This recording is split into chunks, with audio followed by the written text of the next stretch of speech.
गाना नहीं था एक्चुअली, ये इमोशन था। ये गाना था ही नहीं, मैं इसको गाना मानते ही नहीं हूँ, just emotion.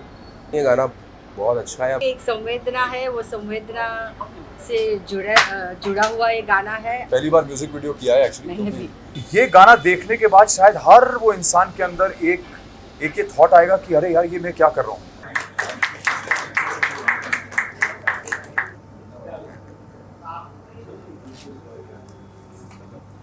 So guys, finally the whole team is here. Ankit is also here. Thank you for giving us your time. और अब आप लोगों को अगर कोई सवाल करने हो तो please more than welcome. Sudhanshu ji, आप खुद एक बड़े सिंगर और म्यूजिशियन हैं। आपका एक बैंड ऑफ बॉयज नाम का काफ़ी प्रचलित है।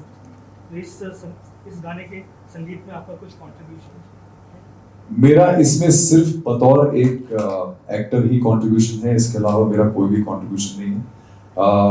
इमोशनल कंट्रीब्यूशन डेफिनेटली है क्योंकि ज़ीशान मेरा भाई है, तो इमोशनली मेरा कंट्रीब्यूशन यही है कि मैं जुड़ा हुआ हूँ इसके साथ हर तरह से।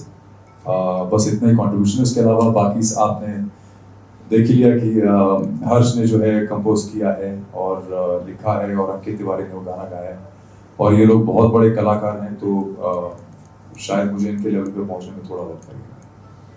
अंकित जी, आप कुछ प्रचलित गायक, तो ये गाने में आपने कितनी मेहनत की? ये गाने में एक्चुअली मेहनत कम, इमोशन ज़्यादा थे, क्योंकि जिस हालात में गाया गया है ये गाना, वो एक अलग भाव था, एक अलग मूड था, और मैंने गा के भेज दिया था। फिर मेरी इतनी भी हिम्मत नहीं हुई कि मैं फ़ोन करके पूछूं कि कैसा लग रहा है। बस जो फील किया वो गाया और वो गा के भेज दिया, और आई थिंक आज गाना हम सबके सामने है। So I am happy, really happy. Thank you so much. Ma'am, आप काफी इमोशनल हो गई थी, तो कुछ अगर आप बताना चाहें?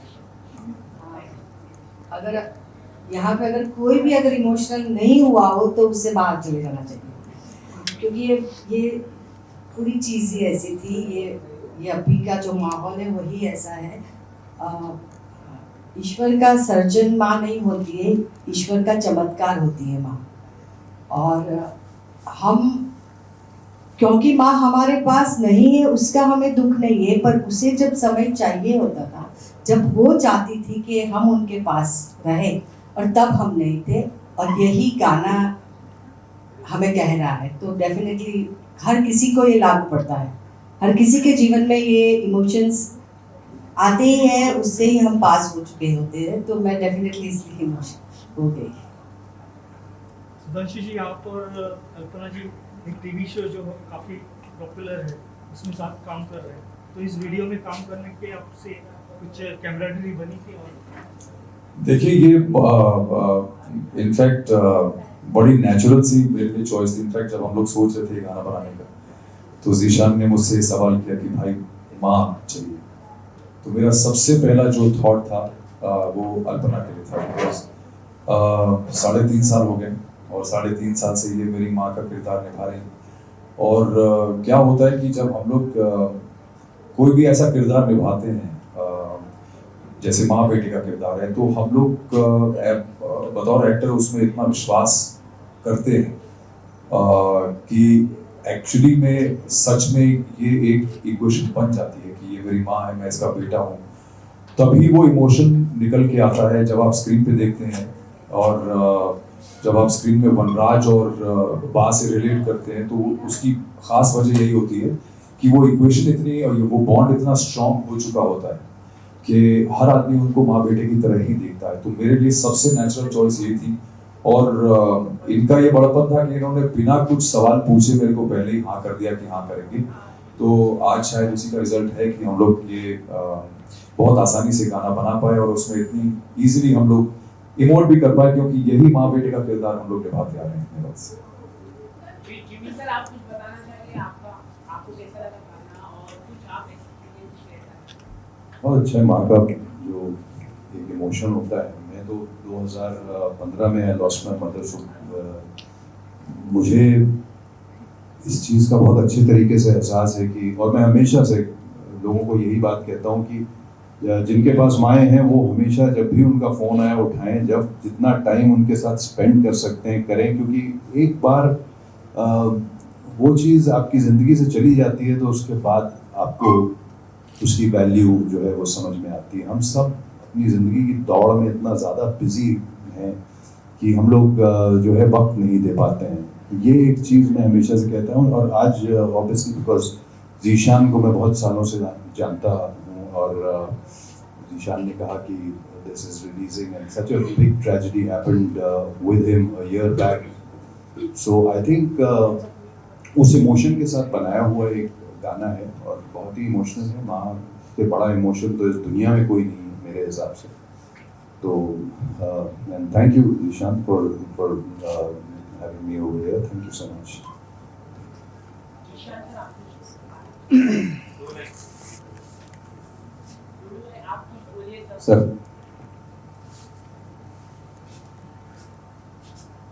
अभी आपने उन्हें देखा होगा कि मुश्किल से 2 हफ्ते पहले लखनऊ में ही शायर मुनव्वर राणा उनका इंतकाल हुआ, और शायरी में मुनव्वर राणा को छोड़ के तकरीबन हर शायर ने सिर्फ अपनी माशूक़ा के लिए शेर लिखे हैं। मुनव्वर राणा आखिर ऐसे शायर थे जिन्होंने अपनी माँ से मोहब्बत की, और सबसे ज़्यादा उन्होंने जो शेर लिखे हैं वो माँ के लिए लिखे हैं। तो उनके एक 2 शेर याद आ रहे थे मुझे अभी देख के कि चलती फिरती आँखों से अज़ां देखिए, मैंने जन्नत नहीं देखी माँ देखी। और एक और शेर याद आ रहा था उनका कि वो कबूतर क्या उड़ा, छप्पर अकेला हो गया, माँ ने आंखें बंद कर ली, घर अकेला हो गया। तो खैर हम सब लोग इसमें बोलने की ज़रूरत नहीं है। माँ का इमोशन जो है वो लफ्ज़ों में बहुत कम लोग कह पाते हैं। और उसी लखनऊ से जीशान है, यहाँ से मुनव्वर राणा थे। सभी लोग अपनी माँ से मोहब्बत करते हैं, लेकिन आज जीशान ने ये जो बनाया है एल्बम, और आप सब लोगों ने, हर्षवर्धन ने, अपने सुधांशु ने, सब ने मिल के, तो ये एक चीज़ होती है ना कि एक चीज़ ऐसी डॉक्यूमेंट ऐसी चीज़ हो जाती है जिसमें हर आदमी अपना इमोशन देखता है। और ये गाना मैं चाहता हूँ कि सब लोग देखें, और देखेंगे ज़रूर, और इससे सबक लेंगे कि सचमुच जिनकी माँ नहीं है वो दुआ करें कि उनकी माँ को जन्नत मिले, और जिनकी हैं वो उनकी कदर करें। Thank you.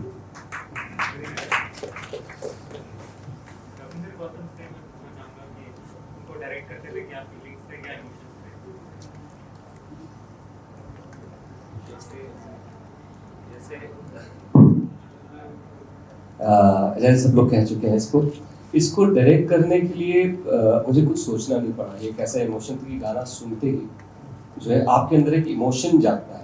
मैंने सिर्फ उस माँ के इमोशन को पर्दे पे लाने की कोशिश की, ना कि इसमें सिनेमाटोग्राफी दिखाऊँ या मैं टेकिंग दिखाऊँ या मैं कोई ब्लॉकिंग दिखाऊँ। ये सिर्फ एक प्योर रॉ इमोशन था।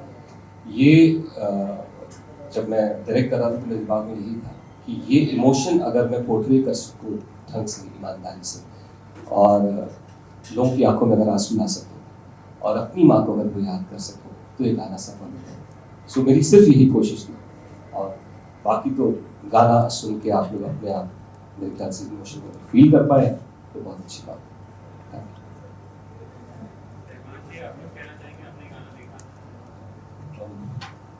एक्चुअली मैं जितना जीशान भाई को मैं जानता हूँ, मेरा भी एक लॉस है जीवन में। मेरे फादर नहीं रहे, बहुत से लोगों का लॉस हुआ होगा, और ये इररिपेरेबल लॉस है। लेकिन मैंने कई महीनों तक जीशान भाई को में ही देखा, मैं उससे बाहर ही नहीं आ सके। मुझे एक पॉइंट पे लगने लगा था कि whether he will be able to come out of this और नॉट। ये ट्रिब्यूट है उन जो दे सकते थे, इससे बेहतर और क्या हो सकता था। और ये मेरे भी आंखों में आंसू आ गए, क्योंकि मेरी वालिदा जिंदा है, लेकिन हम जो है ना, जैसा अल्पना जी ने भी कहा, और हम नहीं टेकन फॉर ग्रांटेड ले लेते हैं। मतलब मुझे ऐसा लग रहा था कि मैं कितने दिनों से मैंने फ़ोन ही नहीं किया अपनी अम्मी को। मैं घर में बीवी कहती है फ़ोन कर लो, तो मैं बोलता हूँ मैं कल कर लूँगा। तो मुझे ऐसा लगता है कि मुझे रिवर्क करना पड़ेगा मेरा रिश्ता फिर से, क्योंकि अभी मेरे पास वो सरमाया है जो ज़ाया हो रहा है। तो ये दौलत खत्म नहीं होनी चाहिए। बस ज़्यादा नहीं बोलना चाहता हूँ इसे। जी, अब ये गाना कौन से प्लेटफॉर्म पे आप हर गाने की अपनी डेस्टिनी होती है और मुझे लगता है कि इस तरह का गाना तो स्पेशली किसी ऐसी सोच के साथ नहीं बनाया जाता। ये एक दिल से चीज़ निकलती है और हम सिर्फ दुआ करते हैं कि वो ऑडियंस तक पहुँचे। सो जो भी अच्छा रास्ता होगा वो इस गाने को मिल जाएगा। Thank you.